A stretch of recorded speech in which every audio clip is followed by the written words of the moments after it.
श्री शिवाय नमस्तुभ्यम।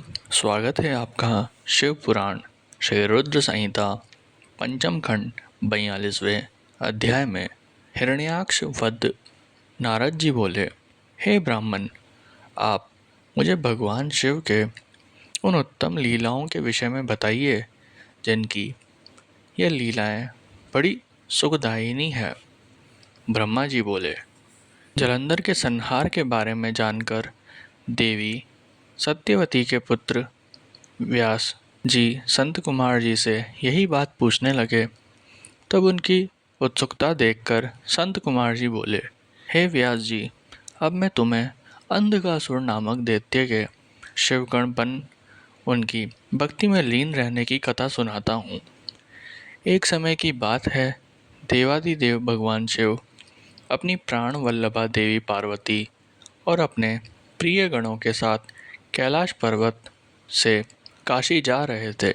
उनका विचार कुछ समय काशी में व्यतीत करने का था, इसलिए उन्होंने अपने वीरगण भैरव को काशी का रक्षक बना दिया और स्वयं सबके साथ सुखपूर्वक निवास करने लगे। एक बार भगवान शिव पार्वती देवी के साथ आनंदपूर्वक विहार करते हुए मंदराचल नामक पर्वत पर गए।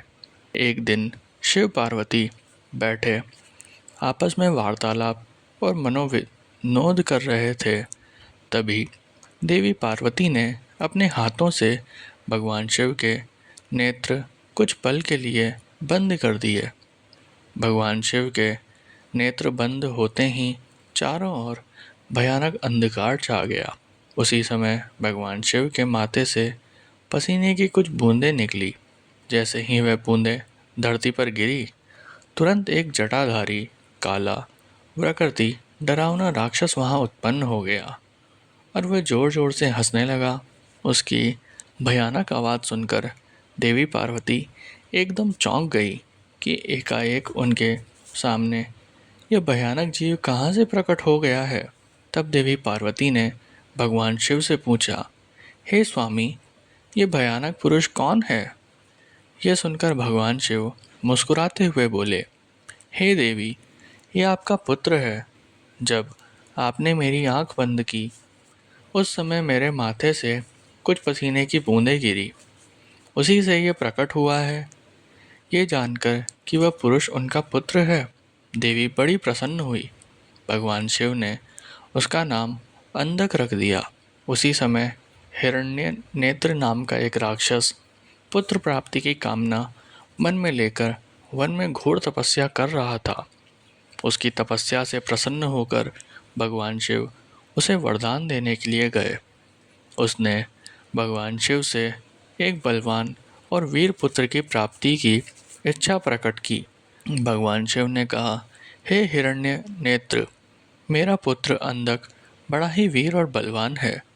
तुम चाहो तो मैं उसे तुम्हें सौंप सकता हूँ। भगवान शिव के पुत्र को अपना पुत्र बनाने के लिए वह राक्षस व्यग्र हो उठा। उस पुत्र को प्राप्त कर हिरण्यनेत्र बहुत प्रसन्न हुआ और उसे गले से लगा लिया। भगवान शिव पुत्र अंधक को हिरण्यनेत्र को सौंपकर अपने धाम को चले गए।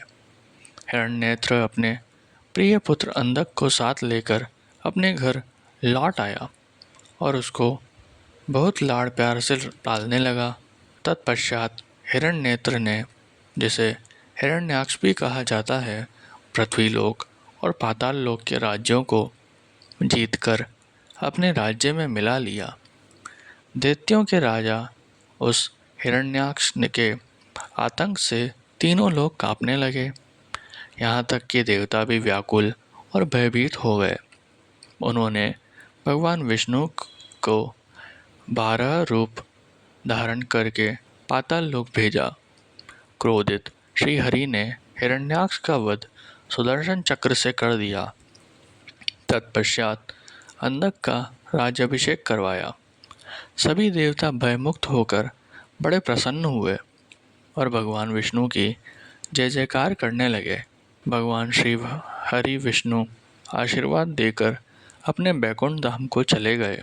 अपने भाई हिरण्याक्ष के वध का समाचार पाकर उसका भाई हिरण्यकशिपु क्रोधित हो उठा और उसने भगवान विष्णु से वैर बांध लिया।